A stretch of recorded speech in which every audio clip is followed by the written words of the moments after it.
Okay, is everyone ready?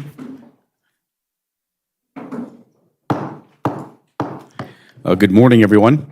Welcome to the Virginia City Council Chambers. This is a regularly scheduled Committee of the Whole meeting. We'll call this meeting to order. Today's date is Tuesday, August 6, 2024, and the time is 9:05 a.m. We have a full agenda today. We're adding one presenter to the agenda. And so with that being said, we'll turn the agenda items over to our City Administrator, Britt C. Bennis. Britt? Good morning. The first item on the agenda is Ricky Angelar. Sorry about that, Ricky. A couple items. First, to discuss city ordinance regarding secondhand goods, and then a request to play music on August 28th from 6 to 7 at the Pocket Park by Cane Lakes. Mr. Angela, would you please come forward at the podium? Yes, turn the mic to green. Press the green mic to green.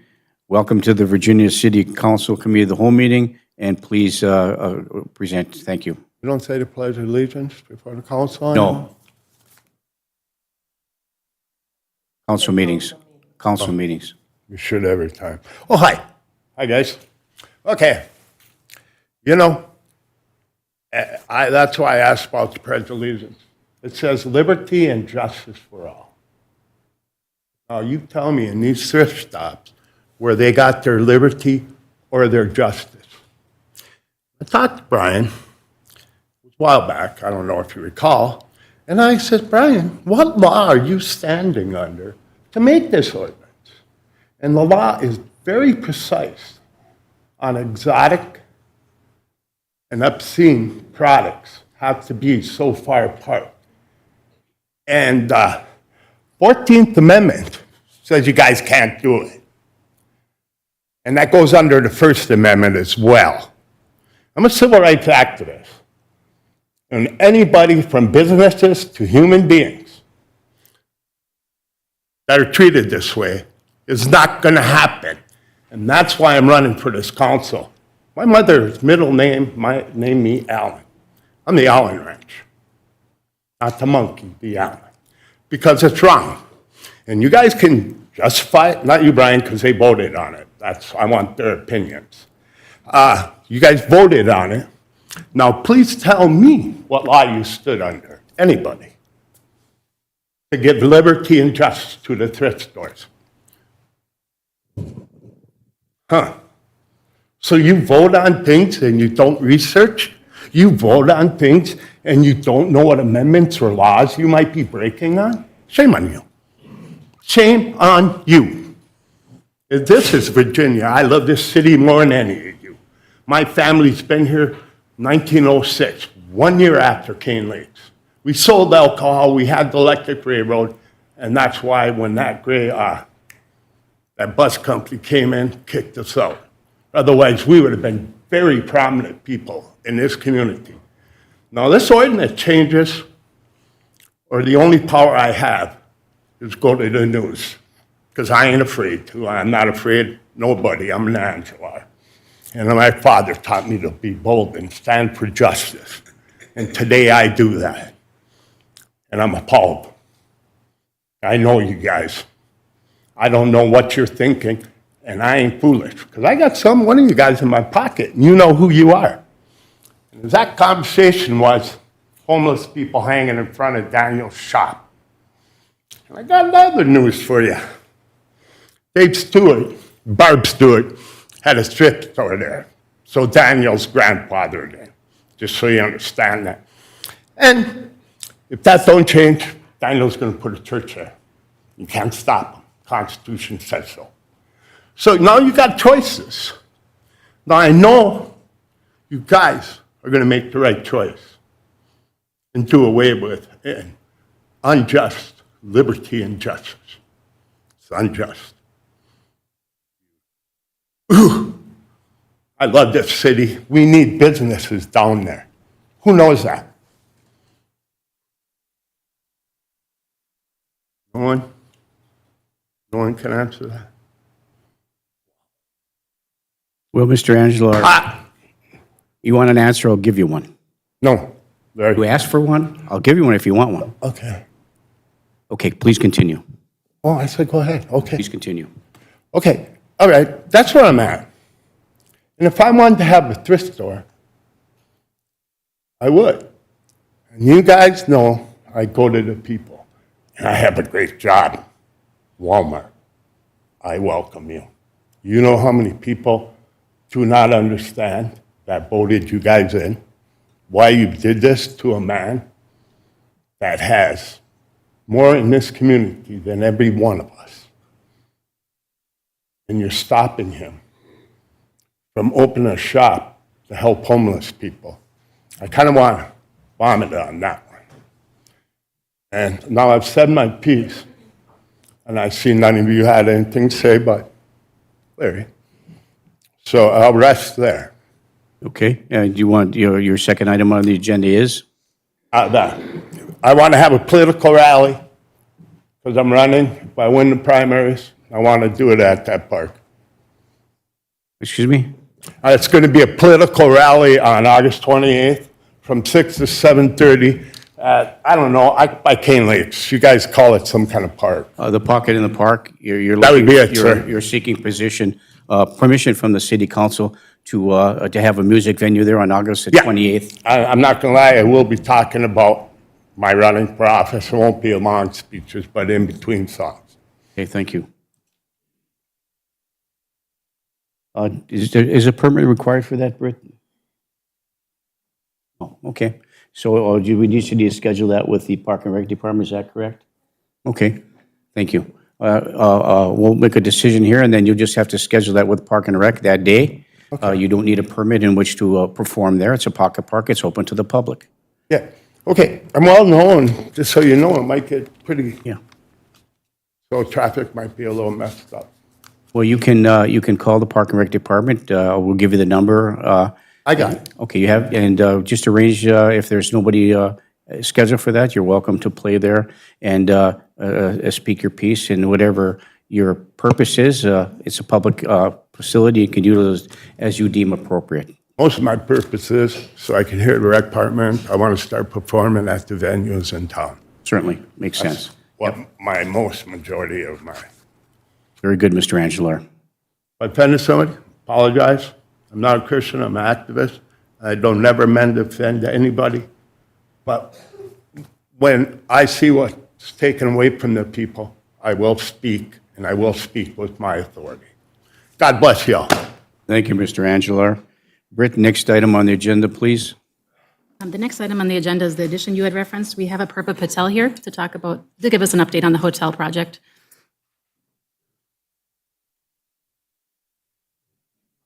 Please come forward. Mr. Patel, please state your name officially for our record, and welcome to the committee of the home meeting. We're happy to have you here today. Oh, thank you. Apurva Patel, Minnetonka, Minnesota, where our office is in Wayzata. But I'm here just to say hello again and kind of give you an update on exactly what's happening. I think you've heard some news. We are moving forward. Yay. It's taken us a little while. After a couple of the things that have occurred throughout the economy and everything else, I'm glad to say that we're going to be doing a standalone hotel. Brian, I met him a little while ago last week, and he's really excited because we added an extra 20 more units to the complex.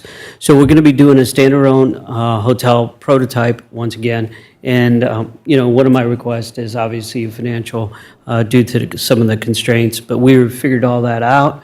I'm just happy to say that I'm back in the community. I've never left. It just took me a little while to figure this out. The rates worked against us, as well as some other stuff worked against us, and we didn't need to go into detail or history. But moving forward, I'm anticipating that this year you'll see your groundbreaking as you wanted it, hopefully sooner than later. We've got architects and engineers working on the project. I'm here to answer any questions you guys may have, but I think you guys have seen the kind of prototype that we're looking at, and as well as the unit count matrix and how it's going to be sitting. As we get further into details, I'll start giving you guys more of the actual imagery on the site, and we'll do perspectives and everything else. So I'm happy. I'm going to be traveling a little bit more. I think we submitted an application, Brett and I did, and Jenny, for some other deed redevelopment grants. So to kind of bridge some of that gap.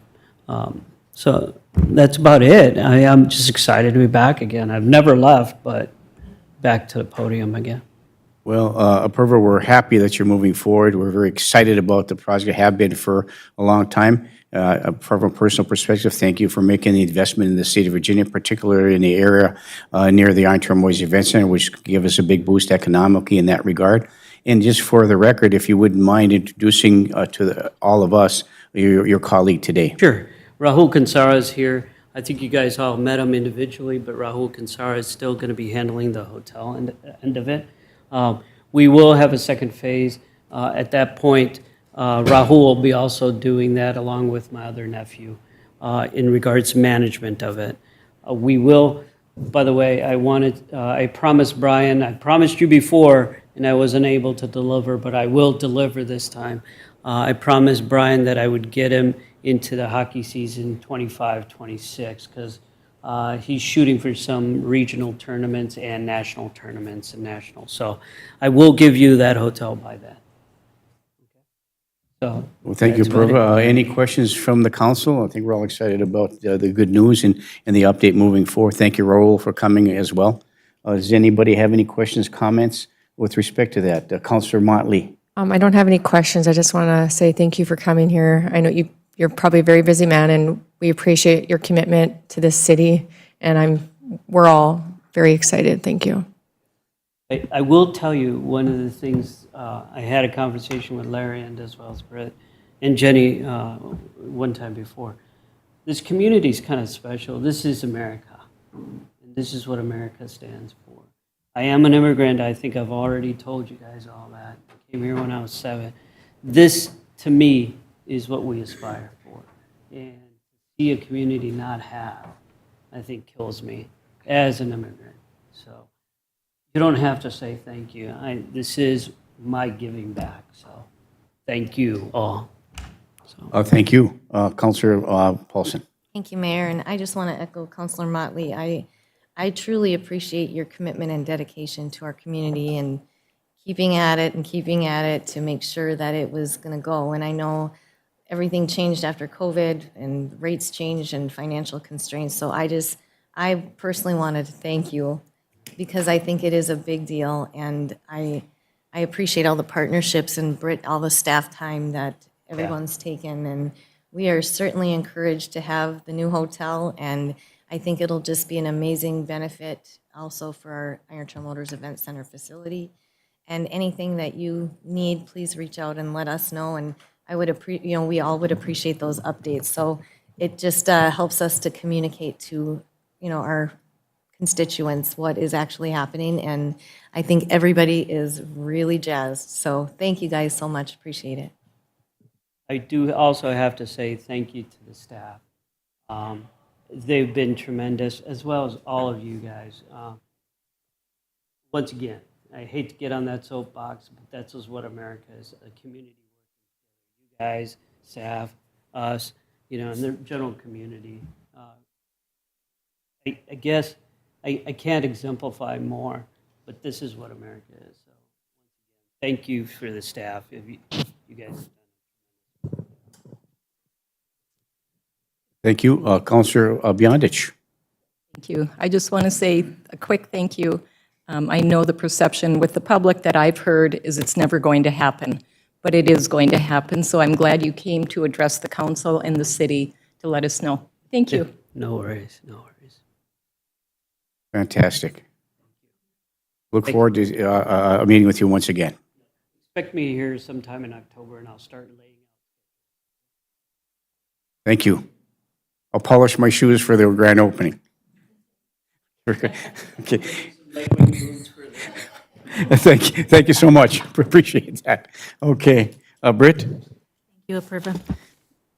Our second item on the agenda is Matt Reed from SCH requesting approval of some following items. First one's professional services agreement for the 2025 pavement reconditioning project. Morning, Matt. Once again, thank you. Good morning, everybody. So yeah, the first of several items, we firmed up the scope for the pavement reconditioning project. I think we talked about it at the last meeting, and the council said, yeah, let's look at that as our priorities. Britt and Sherry did some checking on budget and got back to us with some numbers, so we were able to finalize that scope based on the council's approval.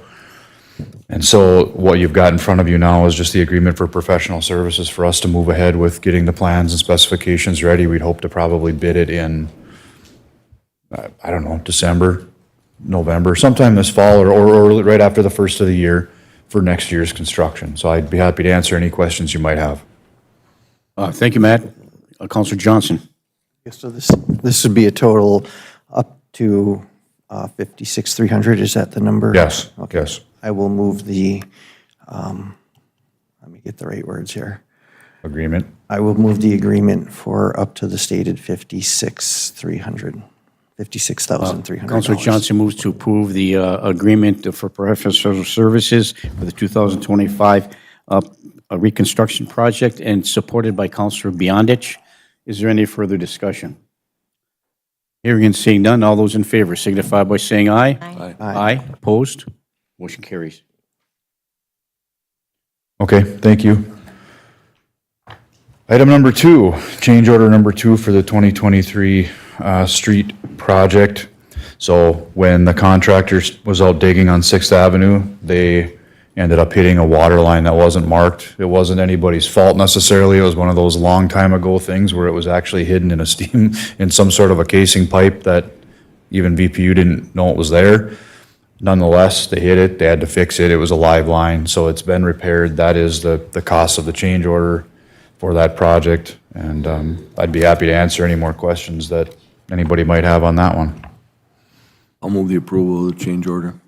Counselor Freely moves to approve the change order. Is there support? Support? Support by Counselor Motley. Is there any further discussion? Counselor Johnson. Mayor. To be quite honest, I'm not real comfortable approving this change order right now. If I'm reading the agenda right, the other 2 change orders are about time extension. Is that correct? Yes. Okay. Are they projecting they're going to finish this project on time so they won't be going over and don't need an extension? Do you know, Matt? They haven't, that project hasn't requested an extension yet. I'd be real surprised if they got it done by their completion date. They started pretty late, but I have not yet received an extension request, so I can't say that they won't make it for sure. So, and I appreciate you answering that, because my thinking is so many times in the past, our contractors have gone over and we have nothing to hold them accountable other than maybe a fine, day's fines, and that's very hard to collect on. What I'd like to see us do is hold off on this because it was unexplained by both parties. It just didn't know. I'd like to see us not pay this until they finish their project or have at least met their deadline, because if they're not planning on going over and they do, then this would be one of those tools we would have to find some mediation in them not requesting a extension. So the short term of it is just keeping the contractor accountable, and how I read this was that we're paying for equipment that wasn't being used because the water had to be fixed. And I just don't understand that. Having to pay for equipment at the rate of $5,000 for something that nobody had control over, again, I think we shouldn't be doing that now. That could come later, because who knows what the budget's going to happen, and they're still working up there. So I don't think we should be paying this now. Not that we can't pay it later, but I won't be supporting to pay it now. Thank you. Okay, thank you. I think this is an emergency project. It's part of our GIS system. We don't know where the water lines are a lot of times. We don't know where some of these things are. And Jim Rosva is working diligently along with SCH and the staff in order to accomplish that, to find out where are these hidden utilities that we're not even aware of. We weren't aware of it. Therefore, it wasn't in the plans and specifications as was provided for by our planning department. In addition to that, there's when they were digging with respect to what those plans read. By an unanticipated effort at no fault to the contractor. It's unfortunate it happened. I think this is an emergency repair. I think it was an unanticipated expense. If it was a change order that we could anticipate early on, or a change order that wasn't part of a mistake or some kind of missing the information from a specific part of a project, I could understand us being concerned about that. But in this particular case, it had to be done in order to keep the project moving forward. I think I have some sort of, I read through it, I have some, I share some of the frustrations and concerns that particularly Councilor Johnson in this particular case, but I think it's appropriate to move forward with that and forget about the delay of the project. If it comes out of the contingency, whatever needs to be done, at the end of the day, if there's a request for some additional change orders, we'll take those on a case-by-case basis. And if there was a delay in the project because of delay with respect to they had to start late because of the weather, those are things we deal with coming on down the road. But this particular change order, and I don't like them either, but I think it was necessary. Councilor Johnson. So Mayor, will you clarify for me, what is this change order paying for, the repair of the line or for their company to not do anything? Matt? Let me try to put this in a little bit better. I'm trying to understand the mayor's perspective. Yeah. And I appreciate that, but Mayor, I'm trying to understand I'm from sorry. you what your logic is for that. My logic is, it needed to be repaired, and I support it. But the That's the end of change- it. That's the end of it for me. Matt? Okay, so I'm gonna read what this says then. It says, as a result of this unfortunate incident, we had a few guys and a couple pieces of equipment sitting around on standby while the city tried to fix and correct the shut-off line. And then some extra work pumping out the water in the hole and making the repairs before we could start back up on our work. We hit the line at approximately 8:45 and were able to resume our work by 2:45. Please forward the following expenses to the city engineer and/or City of Virginia for reparations. 2013 Komatsu PC 36 excavator, $215 an hour for 6 hours, $1,290. 2007 Komatsu PC 200 excavator, $165 an hour at 6 hours for 990 hours. Miscellaneous, no charge. Labor, foreman, $120 an hour for $720. Operator, $110 an hour for 6 hours for a total of $660. 2 pipe layers, $98 at $6 an hour for 1,176 hours. And so what this email is saying is we're paying this company for 6 hours of no work.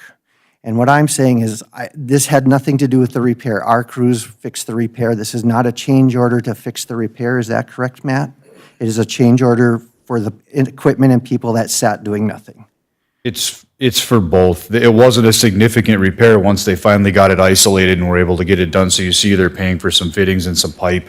Some of that time was involved in fixing the repair. Some of it was truly for downtime, but some of it was for fixing the repair as well. And what, if I could, you can go ahead and finish. and I can- My point is that I don't think we should be paying them for something that we could not anticipate they couldn't, and it's not for the repair of the line, it's for them having downtime, and that's my frustration.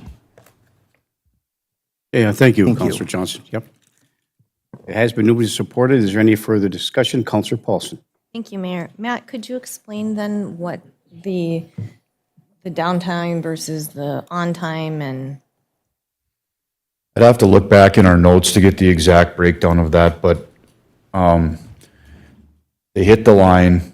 They had to get public utilities out there to try to isolate, shut it down, figure out what was going on because it was, like they said, there was a steam line or whatever the case was when they found it.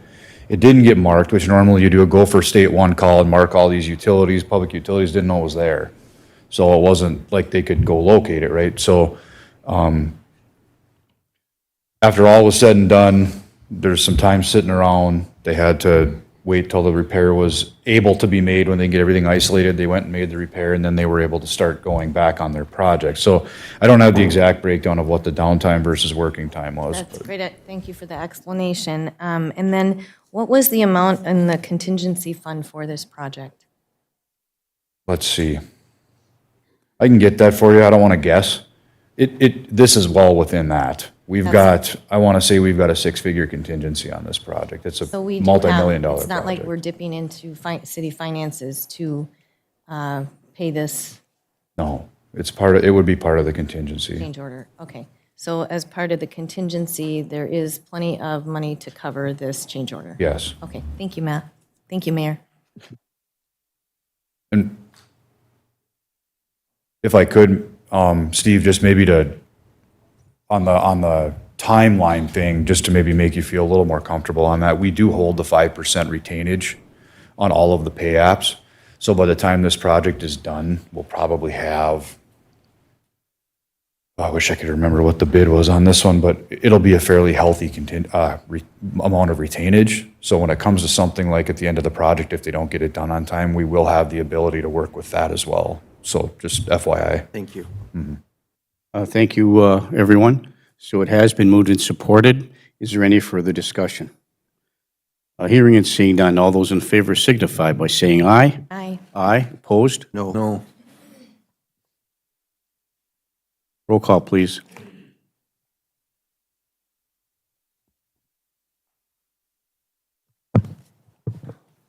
Baranzelli? Yes. Huffy? Aye. Motley? Yes. Friedlieb? No. Paulson? Aye. Beyondich? Aye. Johnson? No. Motion passes 5-2. Thank you. Next item, please. Okay, the next item then is change order number 1 on the sewer rehab project. That's the project they actually just started yesterday. The one over on 10th Avenue, or 10th Street South, the one that's tying into the new public safety building. They are requesting, this isn't the monetary request, they are just asking for a 30-day extension due to material lag time. It took them a while to get some of their structures. And I think a lot of it did have to do with some of these suppliers are still just a little bit behind. We're seeing that on other projects with the structures and the pipe and some of that. So, and then I think on top of it, the weather in June was a bit of a factor in some of that. So they're just asking for a 30-day extension. So at this point, they're proposing to be substantially complete by September 23rd and done by October 20th, which in my mind is still acceptable. And we've been talking with Kraus Anderson on the school project and everything to make sure we're aligning timelines with them, and everything seems to be working out fine in that regard. So I'd recommend this change order be approved. I'll move the change order for an extension of 30 days. Councilor Johnson moves to approve the change order extension, supported by Councilor Beyondich. Is there any further discussion? Hearing and seeing none, all those in favor signify by saying aye. Aye. Aye. Opposed? Motion carries. Okay, then the next one is a similar change order request for Silver Lake Trail Phase 2B. This one was a little tougher for me. I had to ask a few more questions and had to think this one through a little harder because this project was bid last year.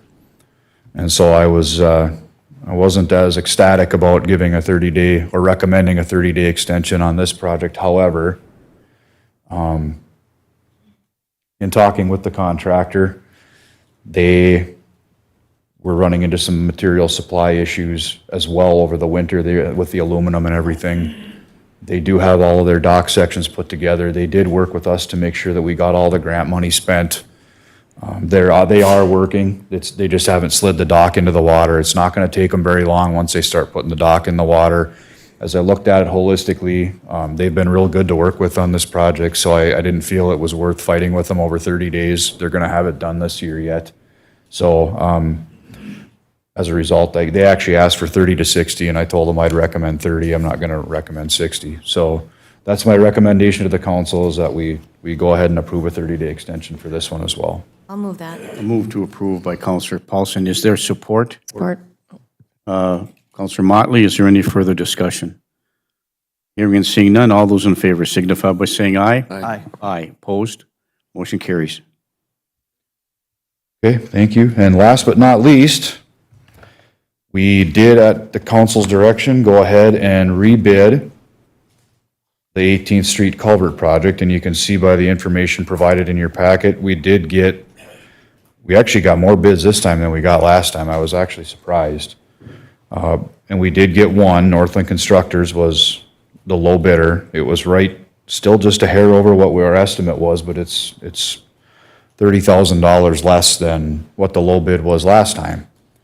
So at this point, the low bidder is Northland Constructors, 99.4.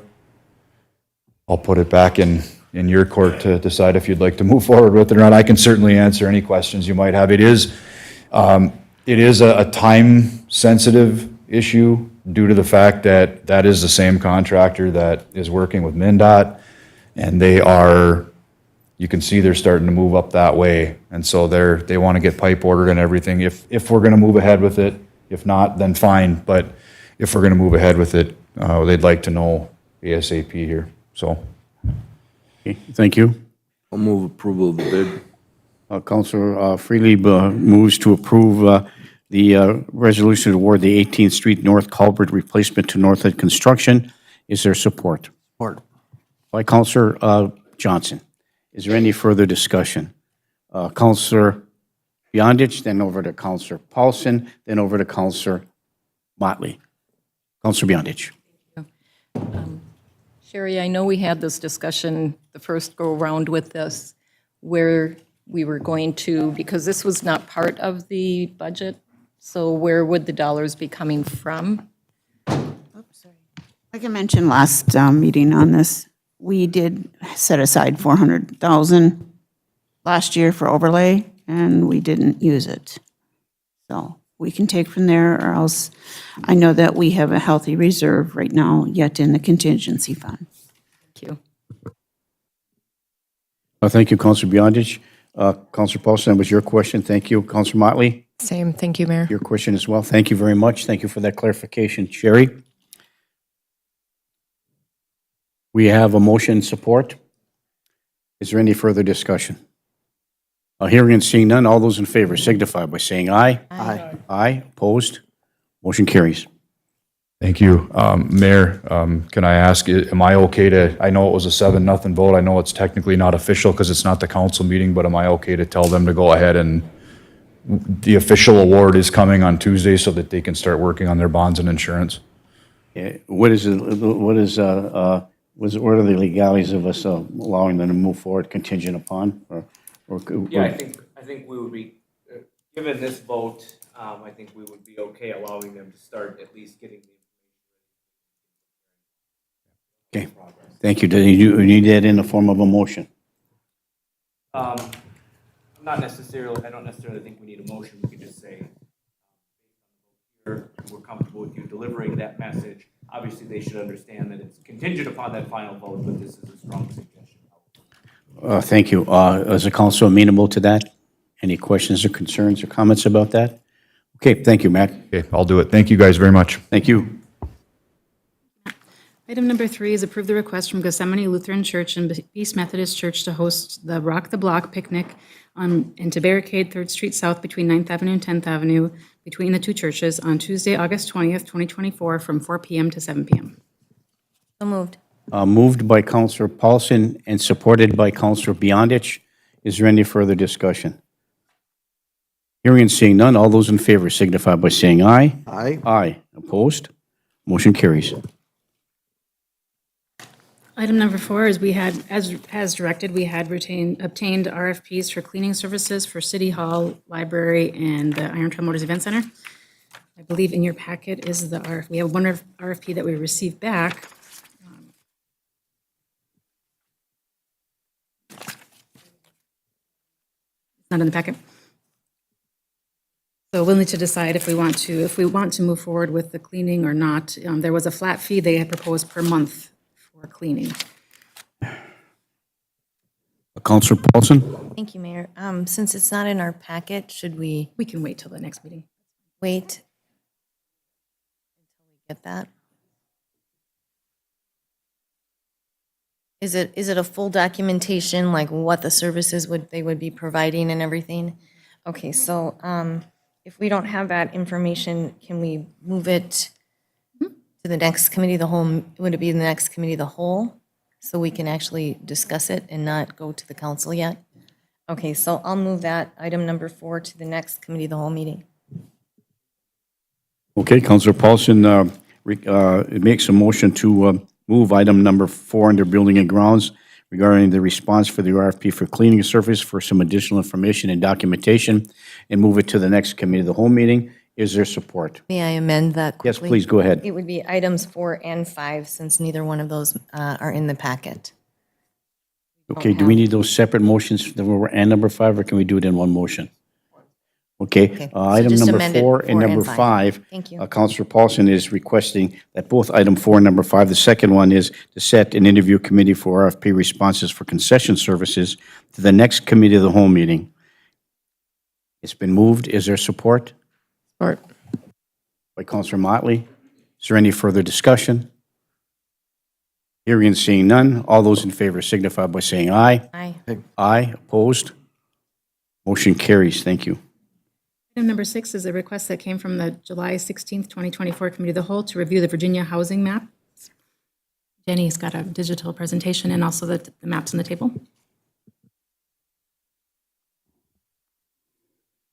Jenny, our planning department. Jenny, welcome. Thank you. Thank you, Mayor. I do have PDF copies that I can make available on the computer screen of the what was in your packet for discussion.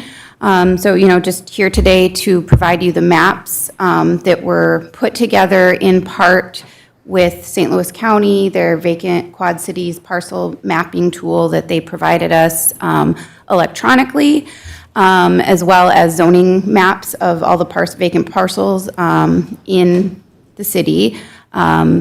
There's kind of 2 layers of them. There's a green category of ones that could potentially be used for housing. Some have some restrictions with them, and some of them may be too small, but we kind of went through all of them and provided that info to you. And then there's a second layer of kind of a yellow category that there'd need to be some either zoning changes or, you know, other ordinance changes to allow housing on those parcels. So we also have the original maps that were provided to us, the large-scale maps here on the table. I did go through and put the corresponding numbers that match up with the PDF copies that were in your packet. So if you have questions on you know, either these, the zoning maps, or the hard copy maps, I should be able to answer any of those. So I don't know if you want to open it up for discussion, or where would you like me to start? Because it was the maps that were to be provided, was my understanding. Okay, thank you, Jenny. Questions, councilors? Counselor Paulson? Thank you, Mayor. Thank you, Jenny, for providing the digital copies in our email. I think what I was looking for to begin this discussion was more the large-scale maps, and then we would be able to see the actual vacant parcels that are owned by the city of Virginia.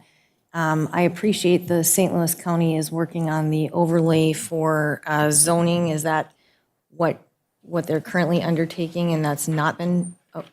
What they're currently undertaking is an economic development theme on the County Land Explorer that could include these properties in on that as kind of a housing sublayer and/or potential business development.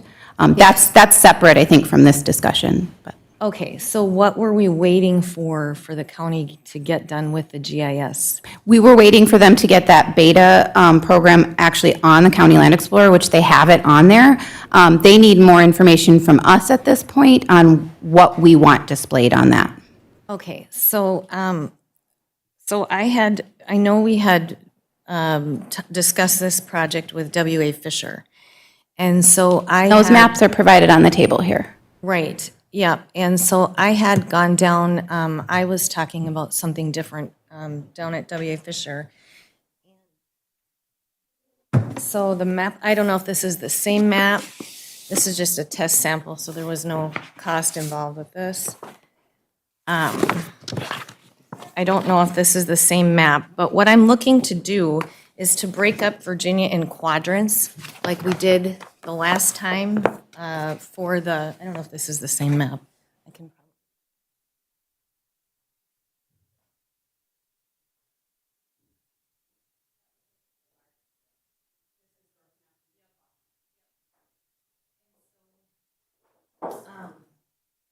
So when those, I guess the ones that are on the table, when those were printed out, where did they get printed? Because, okay, and was this recent printing or this is older printing? Okay, so Lori was working currently on the new larger scale or the full scale there of the City of Virginia. That will be the resolution quality if we go forward and divide it into quadrants. And so when I talked with her over there, what I was looking to do is to, very similar to what we did with the maps on the trail system, to see the vacant parcels that the City of Virginia owns and what the acreage is. So those, you can filter that right on St. Louis County Land Explorer already currently, yeah. And so what I would like to have done is to have those maps in a large scale printout with an overlayment so we can actually do like a dry erase discussion and talk about where these vacant parcels are, and then anything conjoining. So you've got that up on the screen there. Focused, like she went all the way, I had her go all the way over to Midway as well, where we've got, the city owns the Mulliver property right there, Jenny. Yep. I think it's sections 1, 2, and 3. The old Midway School is there, and I would like to start having a conversation regarding potential housing. And I know Matt's not here right now, but Matt and I don't know if it was Councilor Motley, I think, had gone up there, and there are utilities up. Is the old Midway School, is that parcel 3? Okay, so there are utilities there. There's stemmed already from the old school. And what I'd like to begin doing is, according to our housing study, which we just updated, part of that tells us to look at our vacant parcels and start beginning to develop a strategy, a strategic plan for housing needs in our area. So the reason that I'd asked for that to be done is so that when we have an ESOL, we can actually interactively discuss and have discussions and write on an overlay that would allow us to either section those off. I think at one point in time, Jenny, this is before you got here, we had sectioned off, I wish Matt was still here, but we had sectioned it off, was it half-acre parcels?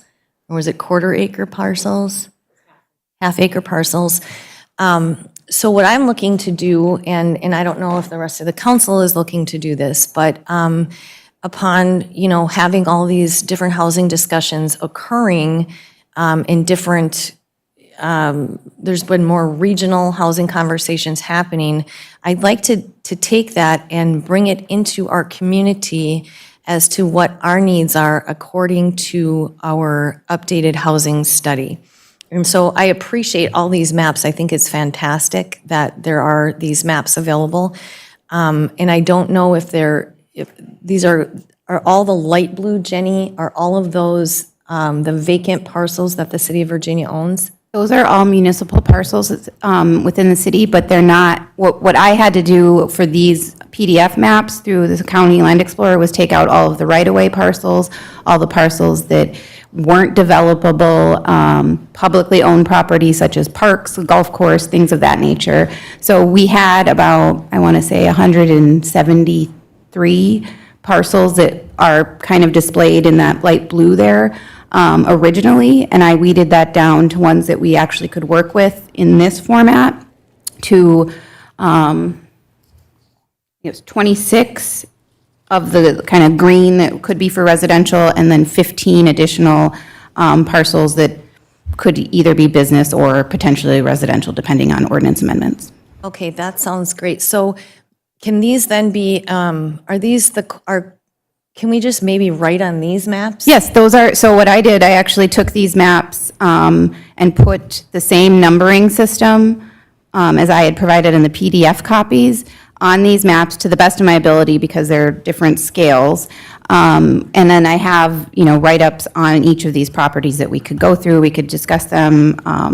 So however you want to proceed. And then there's acreage that we could add on to that And I don't And know if then that's a layer or you The, just, the quad, so the electronic version of the Quad Cities vacant properties, that does have acreage. It's a function of the St. Louis County Land Yep, I Explorer, know so all that you about can that. click on that. you and have to, but you have to click on that, and so I'm Correct, wondering. and I do have that exported into Excel spreadsheets where you can, if you asked me about one of those parcels, I could tell you the acreage right now.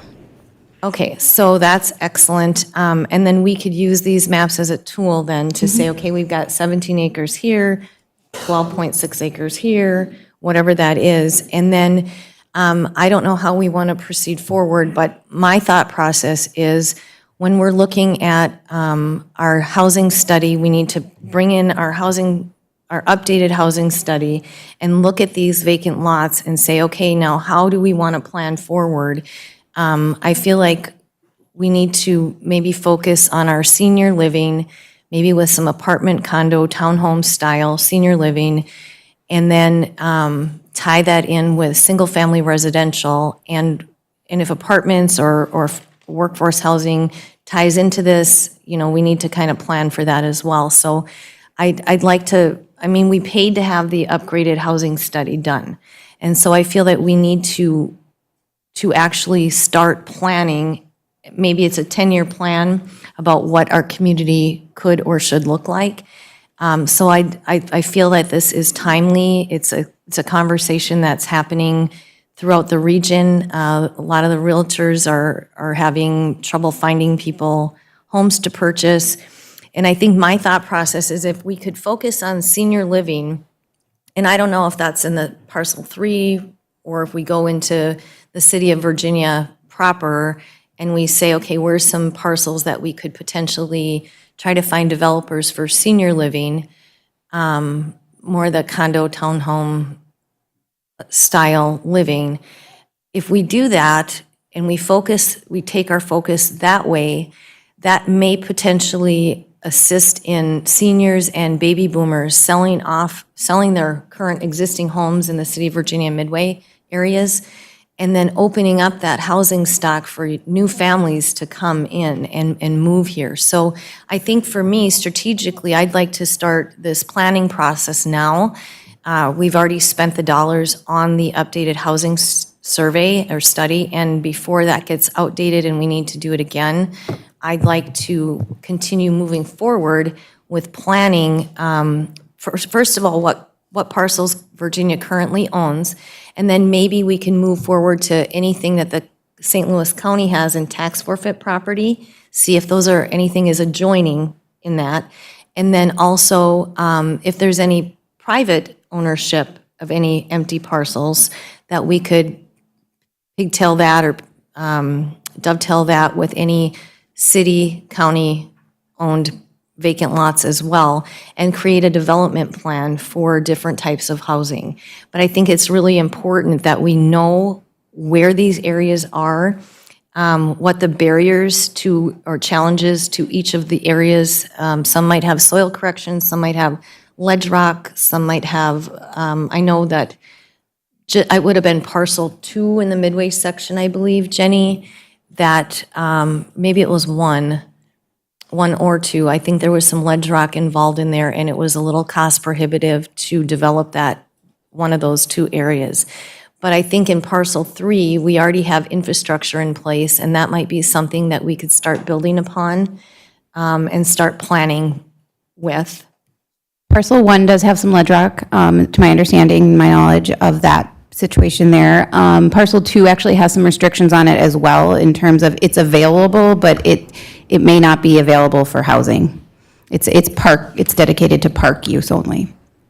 And it's dedicated, parcel number 2 is dedicated to park? Is that how it's zoned? That is not how it's zoned. That was an agreement between the property owner who gifted or donated that property to the city. And what property was that, and what year was that? Do you remember? Mr. Borgen, and I don't know the year, but there is a restrictive covenant on it that it must remain as parkland, or it reverts back to him. Or It reverts back to him. it reverts back to him. So park land. Yep, and so when Matt and John Sullivan had done that plan, they had kept that as park. actually, thinking that 1 and 3 would probably be where you'd put things, and then you'd Yep. start to develop 2 as the parkland. The parkland. Trails, dog park, those kind of things that the residents might be seeking. Excellent. So they wouldn't have to travel into Virginia to get those, they'd have them. Okay, excellent. So in theory, we cannot really conjoin 3 to 2 infrastructure-wise, and you'd have to stem infrastructure in from parcel 1? I think when we originally talked about it, when Matt and John and I were talking about it, we were coming in down from that bottom road, I don't know if it's Moore Drive, Like 5? right there, right where her cursor is. Got it. Because there is, right there is utilities, and they would just have to extend a little farther to the west. So, okay, so maybe, and I don't mean to be long-winded, but I just, I want to take this opportunity that we have. We've done the housing study, and I'd like to really have a discussion about what we can do with our properties. And, increasing one of the other things that, in discussion with the St. Louis County Auditor, or when we did our sales, what was that, truth and taxation, was that Virginia needs to recruit, we need to recruit more business and more residential development. And that will help offset property taxes to spread those taxes out on a greater amount of parcels. So I feel like there's some key things that are tying in right now, and housing is a big discussion topic within our state and also within the IRRB. So I feel like if we kind of start our groundwork, our ground game now, we could try to map out a 10-year plan and try to say, okay, what are some of the barriers and challenges? Maybe have some developers come forward, go out for some RFPs to see where that might take us. But, in just listening to conversations that have taken place with with the St. Louis County and how property taxes have been affected, I think it would be in the best interest of the city of Virginia to look into more development for senior living as well as single-family residences to increase our property tax base, as well as looking out for new commercial businesses to recruit to this area. So with that, Mayor, I really, truly thank you for giving me so much time. And I'm happy to continue the discussion, but thank you, Jenny, so much for getting us started. I really appreciate that. Thank you, Councilor Paulson. Councilor Johnson.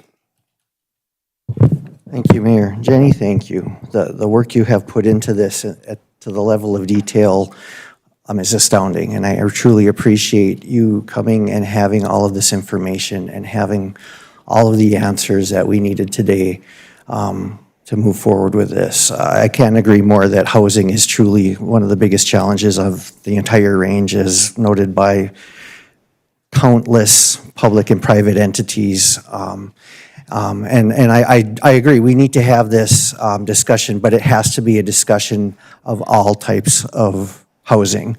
To exclude multifamily housing or putting that last, it's truly a generational perspective on what young families or young professionals want.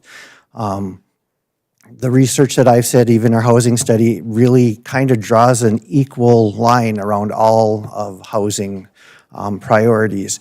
We need to have housing in town for people who will and can work at our hotels, our event center, our entry-level positions within the city, entry-level positions at the hospital, entry-level positions at schools. As a first-year, third-year, sixth-year teacher, you do not want to purchase a home in a school district because you don't know if you're going to get tenure. You don't know if you're going to continue your career there. And having quality multifamily apartments, workforce housing, however you want to frame it, is key for our city to continue to grow. Without the people who are working in our facilities and doing the day-to-day stuff, it doesn't matter if the CEOs can afford a $400,000 house on Northside. It doesn't matter if they can live in town. They need to be able to have a place to live as workers. So I will continue to support a well-rounded discussion, including all housing options for all of our properties. And I think that that's what we need to do. The other thing that I've been following recently is places like Grand Marais, who have had their population explode, Ely, Grand Rapids, they're getting full. And in the next several years, people are going to be looking towards the inner range for the amenities and the lifestyle they want as they're moving out of metro areas. And I think that's another reason why we need to look at all the housing options and not just the senior and individual. I think that this is not a city problem, but it is truly a regional problem. And the homework that's been done, the ability for us to have all of these identified properties just within Virginia, to have discussions with developers of all kinds, I think is imperative. And I can't wait to see how this grows and helps our community and our surrounding communities continue to thrive as we look to the future. Thank you, Mayor. Thank you, Councilor Johnson. Okay, just one quick comment. Jenny, doing great work for us. That's why we hired you in the first place. You put together all these organizations, helped out with the housing study. All I can say, we rely on you as you move forward with your professional work to provide us the information necessary to move forward with decisions made with respect to all kinds of housing. So thank you for that. You're the go-to person for us as a city. That's why we have you on board. So thanks for all your hard work there, and look forward to some additional information and comments moving forward. Jenny, and then we'll go to Councilor Motley. Jenny? Thank you. I just wanted to say that we do have the information available, so when we want to meet, we just need to make that time to meet and discuss it. I think it's going to be a long discussion. I think that if there's a working session that we can have to have that discussion, it may be more fruitful than, just sending the information and emailing back and forth. If we do have that, I would also want to say that all types of housing are necessary per the housing study and the housing plan, housing study and update. And it's a challenge on every level, is the problem. It is a regional challenge. It's a challenge within the city of Virginia because we're landlocked. We have lead rock. We have multiple layers of concerns and challenges that I think we can work through creatively and with a lot of different developers. And I'm grateful to the others in the housing world right now for providing me a lot of information, a lot of knowledge base to then move on to you as well and the general public. Always feel free, stop in, email me, call me if you have questions. But I certainly would like to set up, a separate type of working session, if that makes sense, so. Thank you, and thank you for that, Jenny, working for a working session. We do have some summits coming up, some tours, some conversation and collaboratives moving forward this week and next week and the week after. So once all those bring out to bear, the component that we have will help us move forward, and I know you're going to be a part of that as well, Jenny. Thank you. Councilor Motley. Thank you, Jenny, for the information that you provided today. So we've talked about this. We got an updated housing study last year, and how do we move this forward where we get developers in and let's see what we can do? And I don't know if it's because I live in Midway or what, but I think Midway is an awesome spot to develop, especially with the new school there. I see single-family homes, and my head lights up. And I do agree about senior housing definitely being needed. Our lovely updated housing study says exactly what we need, which it's let's just lay it out, and let's focus on land that we can make it happen. And how do we do that now? Because I've been on the council for a little over a year and a half, and I feel like we don't have a developer. We don't, and I know we've had certain developers for certain types of housing, and obviously that went nowhere, but I'm a huge fan of what the housing study says, and I've circled it and I've said it numerous times. And I'd like to just read it. Mid-scale starter home housing. It is highly recommended that community leaders invest time and effort into growing this range of homes. Another thing it states, moderate to higher end. We never talk about high-end housing. And I'm all for senior homes and everything, and all different types of housing, but we never talk about higher end housing either, which could be attractive to the upper income segment of the Virginia population that may be underpaying for housing based on the comparison of incomes to available housing stock or to new residents.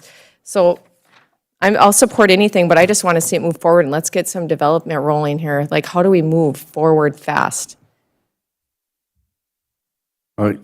I think this is a conversation that needs to be done in a more lengthy, long discussion, have a meeting and do all this thing. But to wind this up in perspective, Jenny, have you give some additional information and go to Councilor Paulson. And then I think we have a developer that's in the room tonight. Really, seeing as we're discussing this, I'd like to hear from Mr. Patel if he's available to do so. So first Jenny, then over to Julianne, Councilor Paulson, then over to Purva. Thank you. Jenny? Sure. I did want to just reiterate, I think having that more in-depth discussion, I think the council needs to come up with a plan on how you want to see things move forward, because I have been in discussions with developers or potential developers. I think there's some really exciting options available to the city of Virginia, but without knowing, I guess, what the vision is, it's hard to respond to some of those inquiries.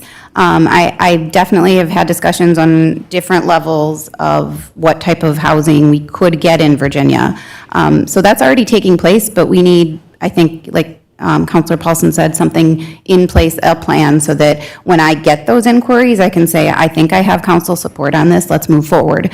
Or I can say, maybe we need to look at this type or situation differently because of what the plan says, or what council's plan says, or what council's desire is. So I don't know if that helps or. It does. So what does that look going forward? Or is this where we set up a date right now, today, so this doesn't fall dead? So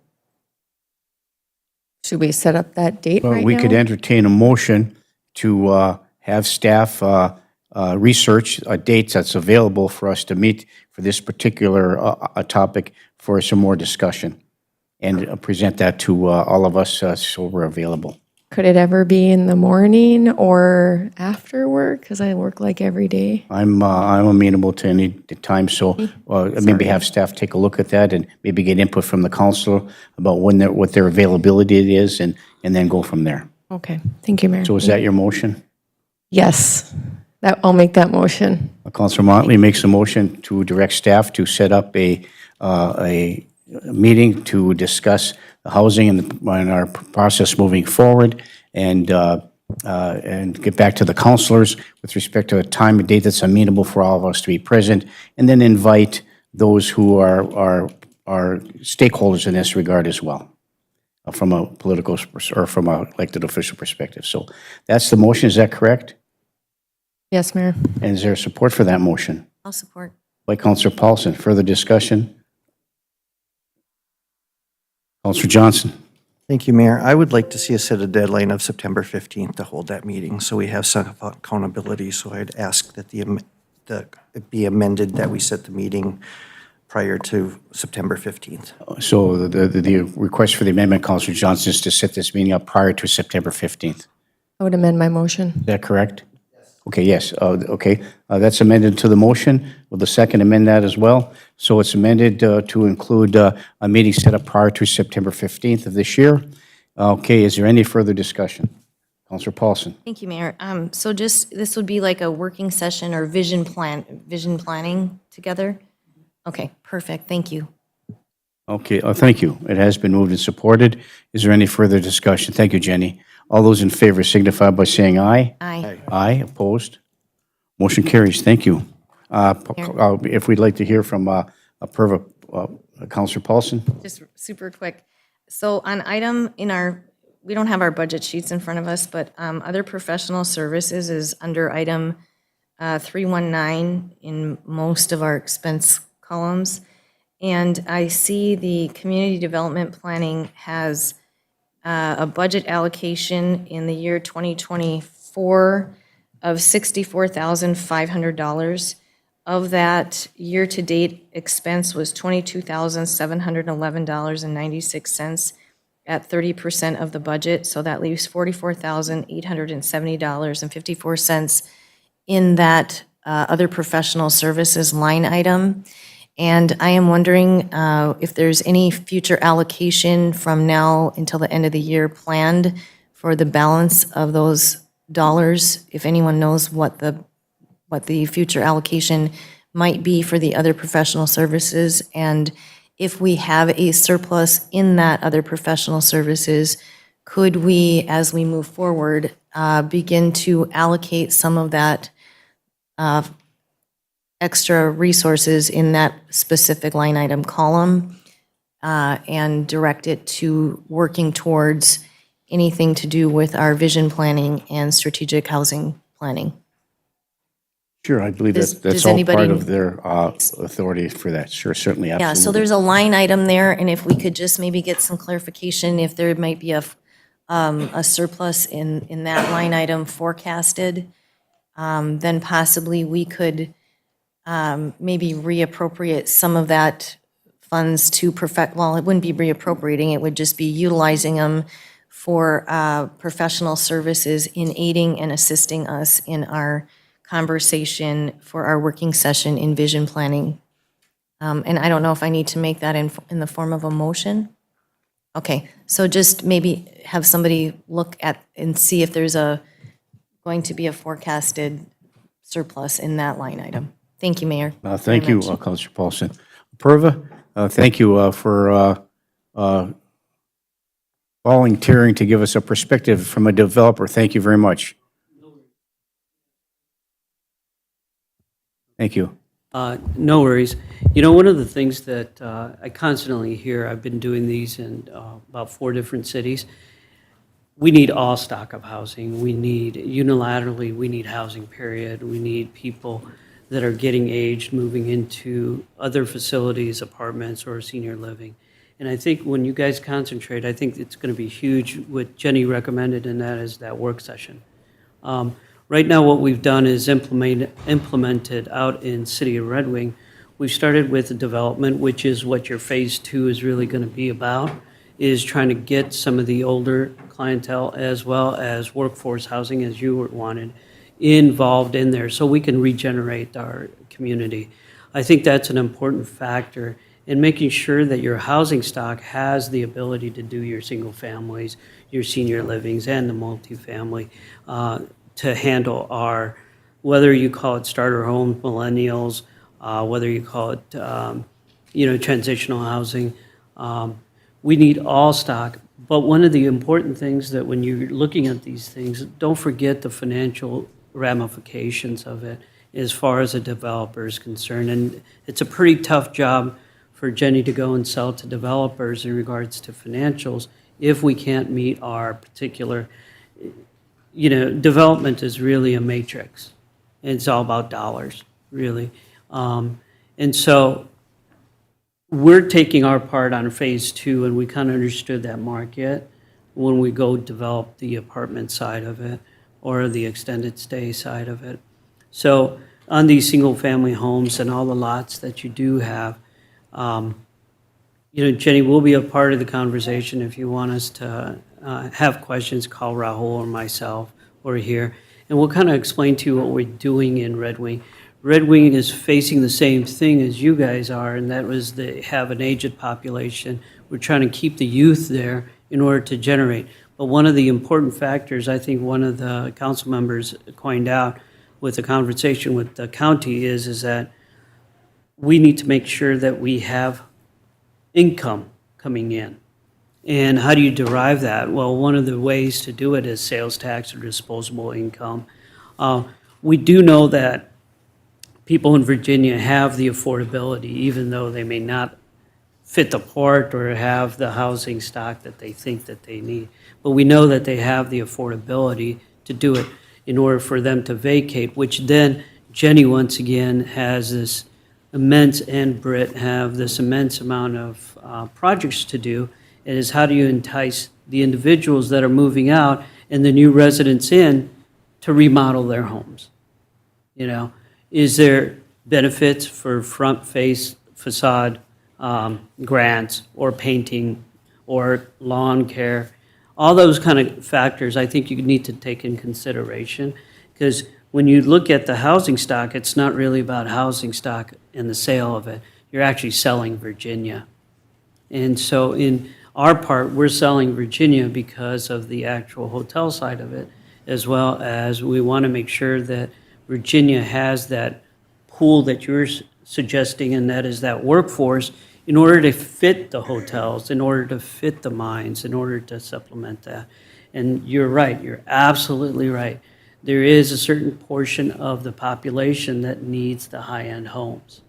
There is, because we haven't facilitated. One of the biggest comments that we got, I think Larry, you and I have even talked about it as well, is that in order for white collar or upper management to come in, so they're not living in Duluth and then having to drive back here. If we have those kind of homes, they're more apt to stay here, and they're apt to stay here longer. And so these are the items and tools that we're kind of utilizing down in Red Wing, and we're making an impact over there. So I just wanted to let you know that. Don't forget the dollar signs either, you know. We got to look at how to do it, and I think, Jenny, you and I can talk a lot about it, but St. Louis County's got a ton of money coming in, and I think we can utilize some of that monies under redevelopment and not have that burden put on to the city, but at least allow you guys to do what you need to do with those small lots, because those are going to be crucial. Yeah? So that's just my 2 cents. Well, thank you very much, Apurva. I appreciate your input there.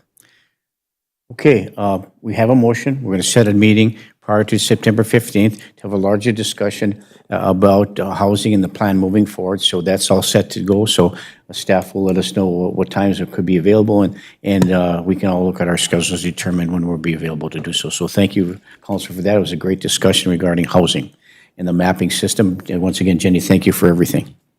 Okay, anything else, comments with respect to this item on the agenda? Seeing none, next item, please, Britt. Next item on the agenda is, Point of order, Mayor, do we need to vote? I'm sorry. I believe we need to vote on that. Oh, we still have to vote? We voted on the meeting, right? Okay, is there another motion? No, I apologize. I didn't feel like we had voted on the September 17th. You got, it's good to. Thank you, Pam. It's good to make sure we did, so thank you. Okay, next item, please. the next item is we had a request, an email come over from a local attorney asking if we were interested in receiving property from the Pask Vans, and it's at 202 9th Street South. It's a house that needs to be tore down. So it'd be a lot that we would end up with at the end, That's a 25-foot lot? a 25-foot lot. Right on Second Avenue. Yep. Right on the corner. Second Avenue and 9th Street 9th South. Street South. Correct. Real close to the public safety center. Really close to the public safety site. Right across the Okay, street. what is your recommendation? Do we have one? It is a blighted house. We have been working with them on trying to get it down. They haven't had the means to do it quite yet, so it would be a good blight remediation. Okay, thank you. Yep. Councilor Paulson. Thank you, Mayor. I'm sorry, Britt, what was the address? 9th Street. Kind of a yellowish, That's on the avenue. avenue and on the Same side as the gas station. south side of the street, Yeah. The, non-buildable. Yep. And there would need to be a redevelopment plan in order to access any demo funds, is that correct? So we would not be able to access any, And that's the kind of parcel that we could do ourselves, our staff could do in the winter when if there's no snow or a lot of, I don't want to say downtime, but when it's not snowing like this last year, we were looking for projects like that we could do to keep our staff. and is there any viability to that location that the city would see as advantageous? We've historically, when we've gotten these very weird off lots, we've tried to work with the next door neighbor. If it was not buildable, if they wanted it for a garage or if they needed it for extra space. There's one on 3rd Street South that we worked with that we tore down a house in the corner of 3rd, I think it was 3rd and 8th. The neighbor ended up taking it to have a bigger space, and we got it on the tax roll, which was a good thing, rather than us keeping it. On 3rd Street North, 2nd Street North over here, we got a house from the bank, and we ended up giving that one to Habitat because we actually own the house next door as well. So the lot ended up being big enough. So there's spaces where it works and spaces where Okay, it doesn't. But the and ultimate then- goal is to get it back on the tax roll, is what we're Yep, trying to do. and then it says the city needs to pay for the deed and recording and for the real estate taxes going forward. So I wouldn't be in favor of that. Right, right. But, is there a recommendation then from you, or? And either which way, it wouldn't be a bad thing because like they mentioned, it's across from a public safety center, so it would be help cleaning up that area with an extremely blighted house that's across the street, across the avenue. Thank you, Brett. That I would be appreciate helpful. it. Yeah, yeah.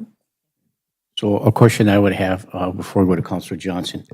If we were to acquire this property, which is being donated to us, and our city staff who is, has the expertise to tear down residential properties have in the past, and we have historically in the past as well, is we've forgiven the property taxes as a result of that, and in order to obtain the property, have we done that or not? Special assessments, we Right. can't forgive the I'm sorry, taxes. yeah, special assessment in that regard, sure.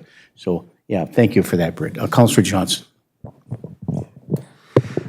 So I guess my question would be, are either of the neighbors or any of the neighbors interested in acquiring that property?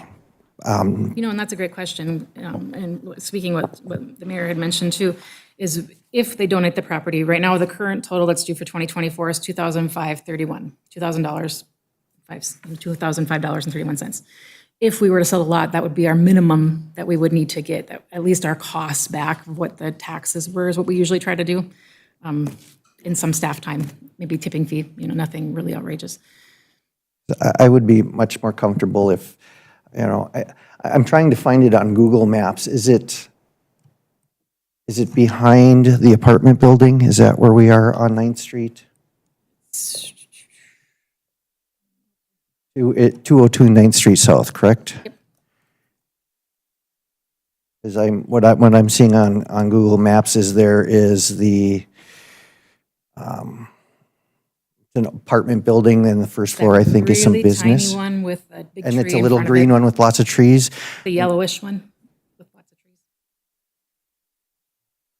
I'm just thinking that if there's a want for one or both of the people to separate the lot, now they both have a bigger yard, or the apartment building now has another amenity they can, I guess I would be interested in doing just a little bit more research about the possible of helping somebody own it and get it back on the tax roll. So I would make that motion to direct staff to do further research about the neighbors on that property. Support. Okay, moved by Counselor Johnson, supported by Counselor Motley. Is there any further discussion? Did you get that motion, Pam? Okay. I'm sorry, apologize. Support by Counselor Paulson? Sorry about that. That moved and supported. Is there any further discussion? Hearing and seeing none, all those in favor signify by saying aye. Aye. Aye, opposed? Motion carries. Thank you.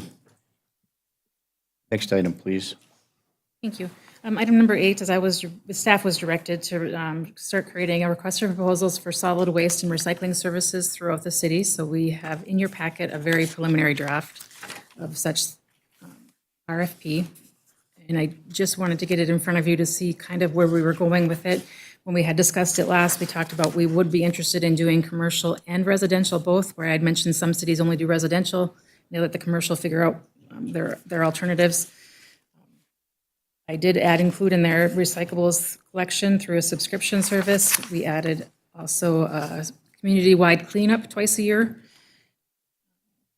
a walk-up valet service. So if the intent of the new person is to go to individual cans, we would then ask them to offer a walk-up valet service for those that do not have the ability to put the can at the end of the curb. There would be a fee for it, but then they'd be able to get somebody to come grab their can for them. Thinking of the complaints we've heard over the years when we talked about single cans, things that might preclude people from using single cans.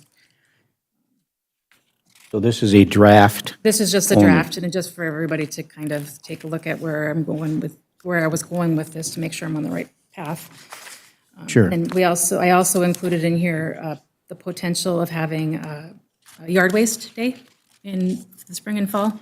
So that if they have yard waste, they could be deposited at a location that's determined between the city and the contractor, and then the contractor's responsible for removing it and taking it. And then throughout the year, if anybody else had yard waste, they could contact the contractor for a fee to pick up the yard waste. That's not part of that. Thank you. Counselor Johnson. Thank you, Mayor. Thank you, Britt, for the work you put into this with the staff. Whatever happens as we're moving forward, I think some of those ideas need to be implemented into whatever happens. The frustration in general about anybody can use our cans throughout the town and them filling up relatively quickly, or people moving out. I think that would help. I'm a fan of individual cans as they have in Midway. I know we have the ability, because it becomes frustrating when we go to put our family garbage in the dumpster, and there's 3 large cardboard boxes, empty cardboard boxes taking up the entire can, and in our block, it's Tuesday, it's Tuesday afternoon. So I would really, however we move forward, if we need to even do a dual path, I would like to see us really look at individual cans, the yard pickups, all that stuff. I believe there's ways we can solve a lot of our problems by doing this. So either way, I appreciate this as a guide to either better city service or if we outsource it. So thank you for your work, and we'll continue this discussion. Will be very much appreciated. Thank you, Councilor Johnson. I read through this a number of times. That was in the packet over the course of since Friday, and I have a couple of questions which I'll give my input to Britt because this is just a draft. So I have nothing to bring forward right now other than looking at maybe some little language change or adjustment. But overall, I think the draft is very comprehensive, gives options out for us to consider if we are going to move forward with this or not. This is only a draft proposal at this time. We're not making a decision on moving to another service. So it's only a draft proposal for us to consider. Thank you. Councilor Paulson. Thank you, Mayor. And Britt, I really thank you for your time. I know this took a long time to put the draft together.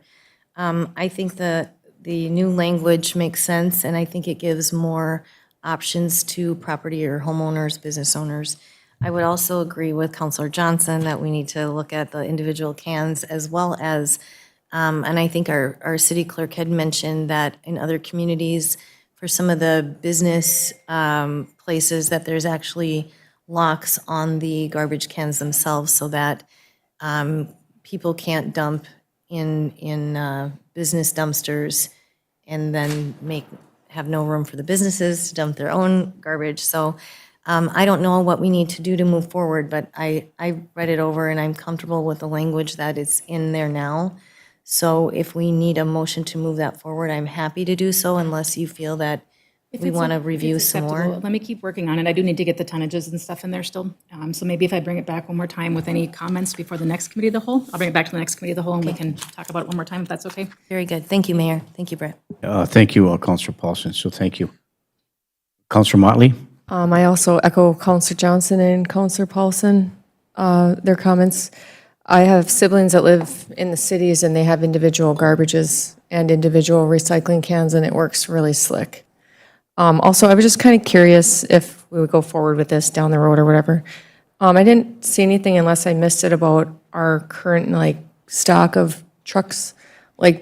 Is that something that would be put into something like this where we can get rid of it, or is that something we get rid of if this goes forward at Either an which auction? way, because if we choose to do an RFP and choose to look at a private contractor, we'd have to enter into a contractor and negotiations for them. And so that at that time, we could talk about what we're going to do with our equipment if that's the way we choose to go.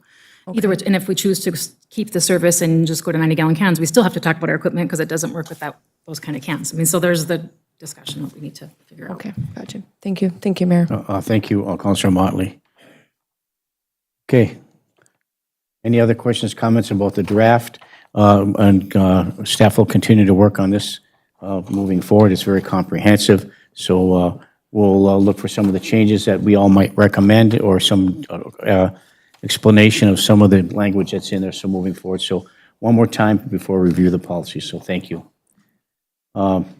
Okay, next item, please. This item number. I'm sorry, Councilor Paulson. Thank you, Mayor. I know we're just heading into other items of concern and probably going into closed session. I do have one other item of concern, and I don't know if Yeah, bring it up. you want me to bring that up beforehand? Might as well bring it up now, yeah. Okay, thank you. I just wanted to ask a question regarding at Alcott Park. We had some blockades just north of the greenhouse, and to prevent public parking on the, it's getting really ruddy, and it's also interfering, headlights interfering into residential homes. So if we could have that barrier put back there. I will verify this, but I do believe they were doing concrete for the bench pads, and they were looking at doing some kind of little something something there. So there. let me see if they've came up with something. I'll Okay. reach out to the staff. and Very talk to them good. About that. And I just Might be wanted better to- to have a permanent solution that, Yep, I totally agree with that. And then also with the signs at Alcott Park, when you come into the entrance at Alcott Park, the writing on those signs is very, very tiny. And if you go to Southside Park, it's a very large font style writing. So people understand, no dogs, the hours of operation, no alcohol. I am wondering if the entrance signs at Alcott Park could be enlarged so that the public can read them visibly and that they mirror the same language. The language, I think, is a little different on the Alcott Park sign entrance as opposed to the Southside Park entrance. And I think one says a specific time that the park opens. I think the one at Southside says, is it sunrise? I don't know. I don't know that they mirror each other. And then I don't know if did we set a park closure time, or is it at sunset? Like, are we saying like 10 o'clock or sunset? I believe we did set a time. I believe it's 11 o'clock because it's after the 11. fountain is shut down. Okay, at That time, 11? the park is closed. Okay, and then do we need to change that for winter hours at all? If there might be some, because the fountain is not operational in the winter, and that might assist with some activity, maybe unwanted activity in the park area? If we could do that, okay. And we don't need to necessarily amend the ordinance, but, Well, in addition to that, I think we should have Brian Silber, our park rec director, to give us a list of, in the police department, there's a lot of complaints or concerns, comments made where there really hasn't been any significant activity. And so we'd like to see the police and park reports about, what are some of the problem areas if they have, and so we can make adjustments to ours based upon that. absolutely perfect. I just wanted to address it. It's come up a couple times in discussion from people to me. Thank you. Thank you. Yes, thank you, Councilor Paulson. Okay, Councilor Johnson. Mayor, and I guess I would add to that to look at all of the parks. There's parks in Midway. There's a couple of parks that are not necessarily defined as parks, but I appreciate the trying to be consistent and having that same, then everybody would know whatever park they're going to be at. So if we could have them look at all of the park areas in town so that we can make sure that we're all including everything. Thank you. And we'll make an adjustment based upon the winter months. If there's a park that has a ice rink in there, you certainly want to close it, prematurely. So thank you, Councilor Johnson. Thank you, Councilor Paulson. Okay. Next item. item number 9 is closed session for preliminary consideration of allegations against an individual subject to the authority of the city council. And this is under Minnesota statute 13D05 subdivision 3. Okay, thank you. Just before we do that, Pam, did you have something? Just the council meeting for next week. We have to start at 4:30, but they will be working on the ceiling here at City Hall, so I'm not sure if we maybe want to move the meeting to the ITMAC. We could probably do it Wednesday or Thursday morning. We do have the 8 o'clock special meeting to canvass the votes at 8 o'clock, which we will have to come up with a location for that as well. So not sure if we want to combine everything into one or whatever works for everybody. Otherwise, we'd probably have to meet in the club room downstairs. Yeah, we want to have the ability to somehow record it and broadcast in some way, would we not? Yes. Right? So, I would move to direct staff to Councilor schedule our Johnson. meetings next week at the Iron Trail Motors Event Center. thank you. I concur. Councilor Motley? I was supported for still keeping it in the evening. I know it was at 4:30, I think, discussed. The city council meeting? We were going to move it to 4:30? 4:30 on Tuesday, yes. Right, can we keep that though, but be at the Iron Trail Motors Event Center? We can't have it the same day. Oh, Wednesday? What do you want to do, Steve, or Counselor Johnson? I'm not following the discussion and the question. Sorry. So we have a special meeting set for Thursday at 8 a.m. because we have to canvass the votes from the election. And it has to be the second or third day after the election. So we have that scheduled for 8 a.m., which we could probably do that in the clubroom. But as far as the council meeting, having that in the clubroom is possibly an issue, as there is no recording or anything down there. Well, there's no recording at the Iron Is Trail Motors there? Event Center. He has to bring the whole system with him. Oh, he does? Yeah. Oh, So it's okay. either which way. We either I go guess upstairs it- or we go Then I to. guess it's kind of immaterial. Okay, well, I can't be here on Wednesday. I'll be down at Minneapolis for a legislative meeting. So Shall we just have it in the clubroom then? Tuesday in the clubroom at Tuesday at 4:30, we'll be able to 4:30 in the record it, you clubroom. bring Okay. equipment there. Is that amenable in the clubroom? I mean, I think it's more professional after the ITMAC. I agree with Councilor Johnson, but if we have to have it there, we have to have it there, so. I'm amenable either way. Councilor Paulson? Thank you. So we can have the council meeting on the, At 4:30, but we have to be done by 6. we have to be done by 6, so that's a small Yes. window there to have the meeting. Correct. And we were going to have it here anyway, but we'll be working on the ceiling, so that's why we're going to move it Okay, downstairs. perfect. Thank you. Thank you. Any concerns about that? So 4:30, Tuesday, in the clubrooms? The council meeting, okay, thank you. Okay, anything else? Okay, item number 9 is to move to closed session for preliminary consideration of allegations against an individual subject to its authority under the Minnesota statute, 13D.05 subdivision 3. Looking for a motion of a closed session. So moved after a 10-minute break. Moved by Councilor Johnson after a 10-minute break. Is there support? Support. By Councilor Motley. Further discussion? All those in favor signify by saying aye. Aye, opposed? Motion carries. Thank you.